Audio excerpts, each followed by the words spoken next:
नमस्कार। प्रस्तुत है आज का चिंतन। विवाह का अर्थ है सहजीवन का शुभारंभ। श्री गणेश है। इसमें दोनों पक्षों की साक्षी पर श्रेष्ठता का, शालीनता का आरोपण करना चाहिए। यदि उसमें कोई कमी तलाशनी हो तो वह विवाह से पूर्व ही तलाशनी चाहिए। इसके बाद छिद्रान्वेषण की कोई गुंजाइश नहीं रह जाती। रूप, रंग, अंग, सौष्ठव आदि की निरख परख करने की विवाह से पूर्व गुंजाइश है। इसके बाद तो साथ जैसा भी कुछ है उसे शिरोधार्य करना होगा, विवशता से नहीं, स्वेच्छापूर्वक।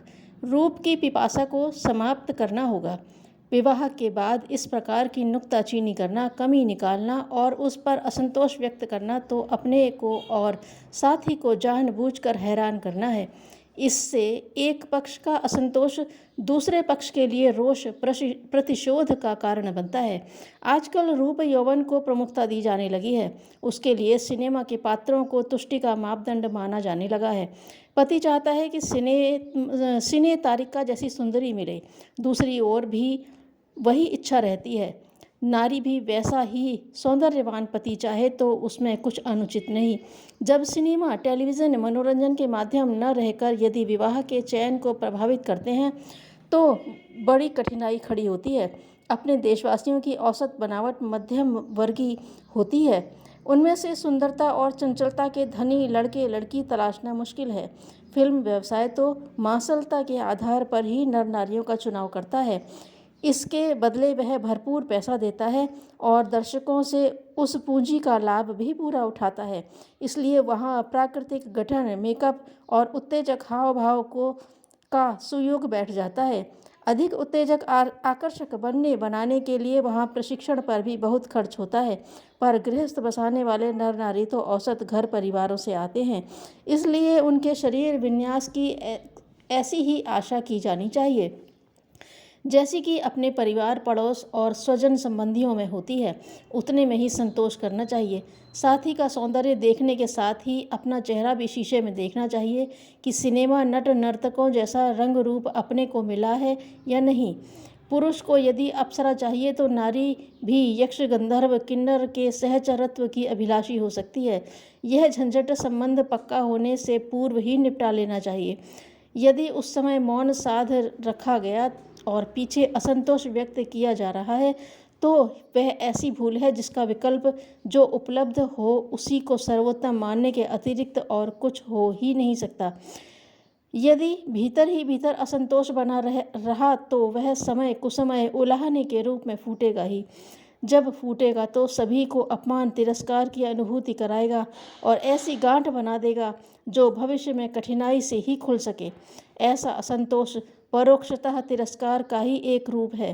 तिरस्कार आक्रमण है, ऐसा आक्रमण जिसका घाव भरने में मुद्दतें गुजर जाती हैं और सहचरत्व के आनंद को आरंभ में ही लकवा मार जाता है। जिस प्रकार दो मनुष्यों के चेहरे एक जैसे नहीं होते और अपनी काल्पनिक उड़ानों की भी पूर्ति नहीं करते, उसी प्रकार स्वभावों में भी अंतर होता है। चित्र, दृष्टिकोण, स्वभाव चिरकाल से अपनाई गई रीति नीति से विकसित होते हैं। उन पर पूर्व संचित संस्कारों की, अभिभावकों, परिवारों के सदस्यों तथा इष्ट मित्रों की तथा वातावरण की छाप होती है। हो सकता है कि वे सभी बातें अपने अनुकूल न पड़ें। अपनी मर्जी के सांचे में ही साथी पूरी तरह न ढल पा रहा हो तो विवश बाधित करने की अपेक्षा पक्ष विपक्ष के लाभ हानि समझते हुए धैर्यपूर्वक सुधार, परिवर्तन की आशा अपेक्षा करनी चाहिए। आदमी इतनी जल्दी अपनी पुरानी आदतों को नहीं बदल पाता। आवश्यक हेर फेर के लिए उसे समय देना चाहिए।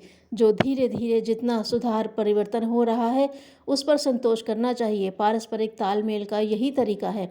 दाम्पत्य जीवन में स्नेह सौजन्य की तो पग पग पर आवश्यकता पड़ती है। यह अपनी ओर से तो पूरी तरह निभाया जाए। साथी की प्रकृति यदि रूखी, नीरस और उथली हो तो भी बदले की यथावत उपलब्धि की आशा रखनी चाहिए। अपनी ओर से किए गए सद्व्यवहार को ही अपने कर्तव्य पालन की जिम्मेदारी समझकर उस पर गर्व करना चाहिए। देव प्रतिमाओं को हम श्रद्धापूर्वक नमन वंदन करते हैं। और यह आशा नहीं करते कि वे भी वैसा ही शिष्टाचार बरतेंगी। वे यथावत विराजमान रहती हैं, प्रसन्नता अप्रसन्नता का भाव व्यक्त नहीं करती, तो भी अपनी ओर से न बुरा माना जाता है और न उपालंब दिया जाता है। इसी प्रकार पति पत्नी में से एक अधिक भावुक और दूसरा शील संकोच का स्वभाव बनाए रहता है, तो उसमें भी न बुरा मानने की बात है और न अपनी ओर से सद्व्यवहार में, प्रेममय व्यवहार में कुछ कमी करने की आवश्यकता है। दोनों की मनोभूमि में अपने अपने ढंग से नेह निर्वाह की असंदिग्ध निष्ठा होनी चाहिए, भले ही उसके प्रदर्शन में खामी पड़ती है। विवाह से पूर्व दोनों में से किसी का मन कहीं अन्यत्र ललचाता रहा हो, तो उस दिशा में कुछ कदम भी बढ़ गए हों, तो न उस संबंध में पूछताछ करने की आवश्यकता है, न उस प्रयास को आचरण संबंधी त्रुटि मानने की। अपना संपर्क जिस दिन से घोषित हुआ है, उसी दिन से पतिव्रत और पत्नीव्रत का अनुबंध लागू होता है। पुराने इतिहास की छानबीन करना और एक दूसरे पर लांछन लगाना असामाजिक और अप्रासंगिक है। जो हो चुका वह भूल जाने के योग्य है। सतर्कता तो विवाह के बाद ही आरंभ होती है। साथी के प्रति सम्मान का भाव रखा जाना चाहिए। उससे जो शारीरिक मानसिक अनुदान मिलते हैं, उनके प्रति कृतज्ञ होना चाहिए। यह भाव मन में रहना ही चाहिए। समय समय पर इन भावनाओं का प्रकटीकरण भी करते रहना चाहिए। दोष दुर्गुणों की, त्रुटियों, भूलों की चर्चा एकांत में कान में मुंह रखकर चुपके से करनी चाहिए। दूसरों के सामने ऐसा कुछ नहीं कहना चाहिए जिससे साथी का अपमान होता हो, उसकी प्रतिष्ठा घटती हो। स्मरण रखने योग्य तथ्य यह है कि किसी ने किसी को खरीदा नहीं है, कोई किसी का गुलाम या स्वामी नहीं है। सहजीवन को सच्चे अर्थों में चरितार्थ करने के लिए यह गठबंधन हुआ है। उस आदर्श पर आँच नहीं आनी चाहिए। यह निर्वाह तभी हो सकता है जब दूध चीनी की तरह एक दूसरे में पूरी तरह घुल जाया जाए। यहाँ एक तथ्य और भी ध्यान में रखने योग्य है कि नर नारी आपस में ही नहीं मिलते, उनके साथ ही दोनों परिवारों के उत्तरदायित्व भी दोनों पर आते हैं। इस जिम्मेदारी की उपेक्षा करके दोनों को ही अपने शौक मौज की चिंता करनी है, ऐसे संकीर्णता मन में नहीं आनी चाहिए। दोनों परिवारों में किसी को इस विवाह के कारण असुविधा तो नहीं हो रही, देखभाल इस तथ्य की भी बारीकी से की जानी चाहिए। जो भूल चल पड़ी हो उसमें सुधार होना चाहिए। अपने पूर्वजों की सद्गति एवं प्रतिष्ठा के लिए प्रयत्न करना युवक भगीरथ ने अपना कर्तव्य समझा।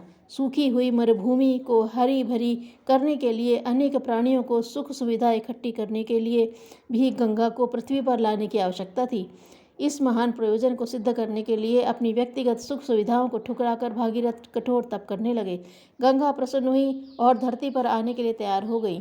स्वर्ग से पृथ्वी पर गिरते समय किसी आधार की आवश्यकता थी।